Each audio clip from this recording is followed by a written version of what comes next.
Okay, guys, welcome back. If you have a Bissell Revolution and you've been looking for answers, quick ones, right? That's not going to take too long. Hopefully, I can make this video fast enough for you. So let's say you're having a spray issue. I want to give you a quick checklist that you can kind of go through real fast to see what the problem is. This way, you don't have to go through this whole disassembling thing. Okay, so stay tuned, and I'm going to show you exactly how to solve your problem.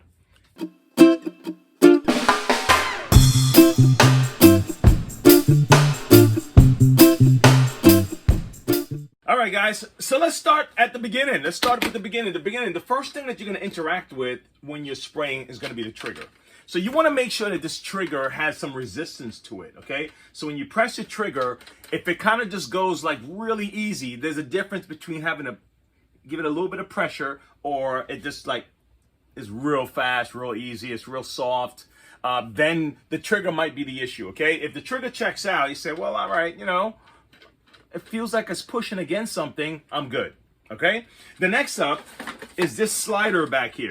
The slider on the side for your Max, they have different levels of pressure that you allow the water to release.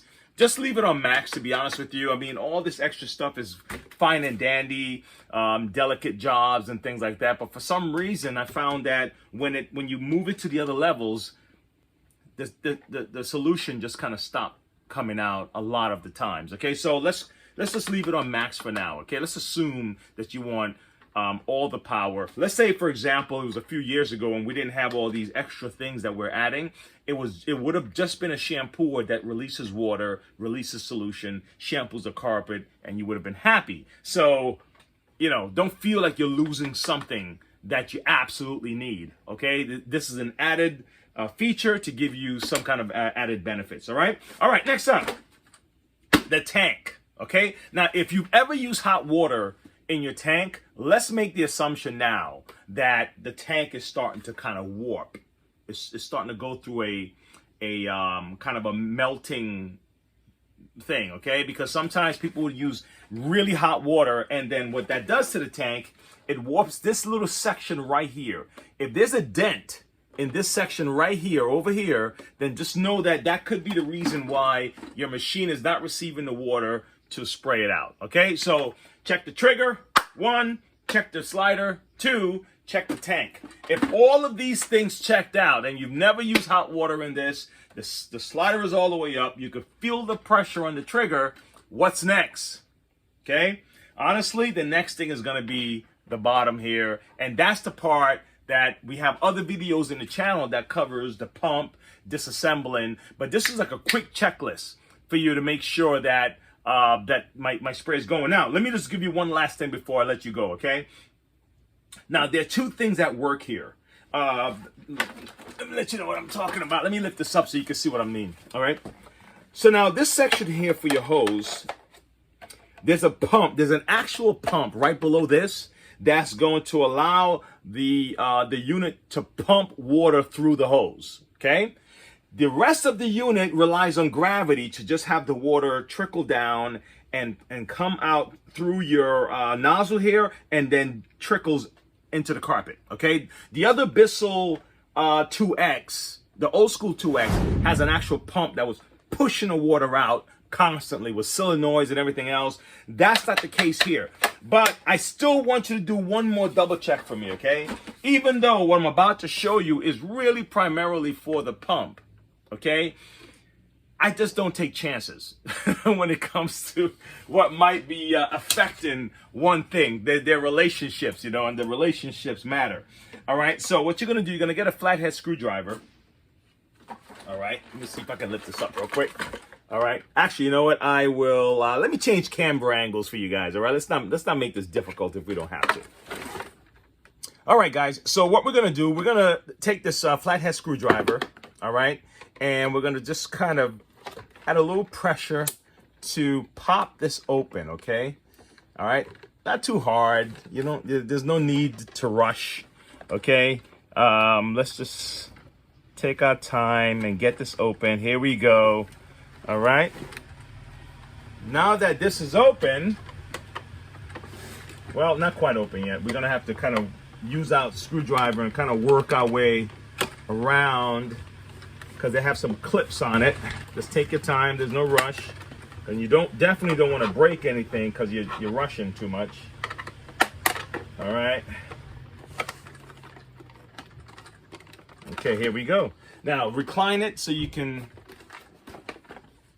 get this here and there. This is up. All right. So now, we want to make sure that this belt is on. Okay. There's a pump shaft here. All right. And this belt is responsible for a couple of things, right? Not only is it going to keep your pump going, but it's going to make sure that your brushes are turning. So that's also another thing if you have another issue going, but we'll make another video for that. But right now, yeah, so let's double check. So those are the quick checks that you can see. Is my belt on? And sometimes, guys, the belt being on doesn't really tell you because,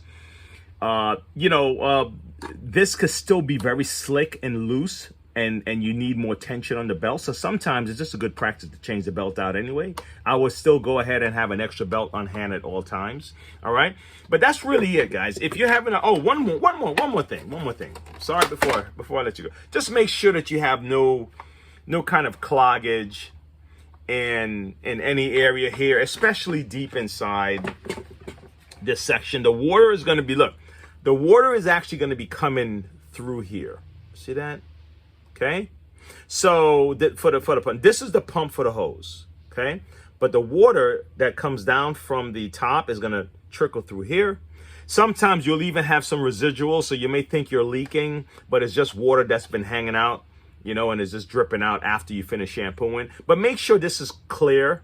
So you would probably go from underneath if you have to, but make sure this section here is not all gummed up with pet hair. That also may interfere with your spraying. All right. Okay. So I hope that was a quick in and out, quick, easy little, step to diagnose your problem. I mean, there's always something that you can probably learn from these videos. I guarantee you, if you went through my YouTube, my Bissell playlist, you'll probably find some variation of this. But what it is, because of the search engines and algorithms and all the ways that we find what we're looking for, depending on how it's typed, depending on how long it is, that may affect what we have going on, if you can actually find it. So hopefully this will benefit you guys. If you're not a subscriber yet and you would like to be, please, man, it's a quick little click, and then stay tuned for more. Okay, I'm really trying to see if I can come up with, and if you have an idea, if you have a video you'd like me to do, please leave it in the comments. I'm scrolling through all my comments right now. There's a few videos that I really want to make. Some people are asked for videos about wheels, about other things, and I'm gonna do my very best. All right, guys, I'll talk to you later. Bye.